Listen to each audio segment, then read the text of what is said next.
સુરતના ઉત્તરાયણ વિસ્તારમાં સાઈ નજીક તાપી નદીમાં ગટરનું પાણી છોડવાનો મામલો 2019થી લોકો તંત્રને રજૂઆત કરે છે. ગટરનું પાણી તાપીમાં છોડાય છે, છતાં આંધળું તંત્ર કાર્યવાહી કરવામાં નિષ્ફળ. વરસાદી કાંસમાં ગેરકાયદેસર કનેક્શન માધ્યમથી ગટરનું પાણી સીધું તાપી નદીમાં છોડવામાં આવે છે. સુરત મહાનગરપાલિકાના અધિકારીઓની બેદરકારીને લઈને લોકોએ વિરોધ કર્યો.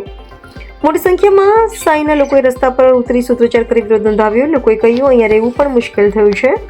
બપોર બાદ અને સાંજના સમયે અધિકારીઓ ફ્લડ ગેટનો વાલ ખોલે છે, જેથી સ્ટોરેજ થયેલું ગટરનું પાણી સીધું તાપીમાં જાય. ઇન્દોરમાં સર્જાયેલી સમસ્યાના ગટરના પાણીના કારણે સુરતમાં સર્જાશે તો જવાબદાર કોણ? તાપી નદીને બચાવવા માટે અને ગેરકાયદેસર કનેક્શનનો સામે કાર્યવાહી માટે લોકો રસ્તા પર ઉતર્યા. તાપી મૈયાનું રક્ષણ કરો,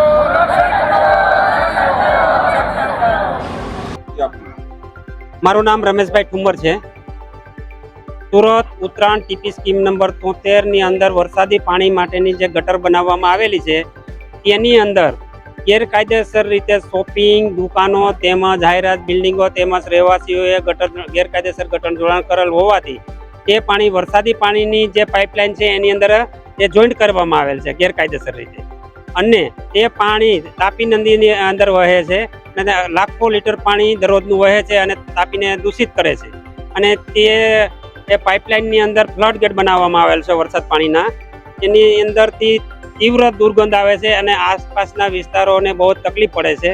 એના માટે અમે છેલ્લા 8 વર્ષથી 2019, 2023, 2026ની અંદર અમે અરજીઓ કાર્યપાલક ઇજનેર, કમિશનર અને કલેક્ટર સાહેબને આપેલી છે. તેમ છતાં અત્યાર સુધીમાં કોઈ પણ જાતનો આનો ઉકેલ લેવામાં આવેલો નથી.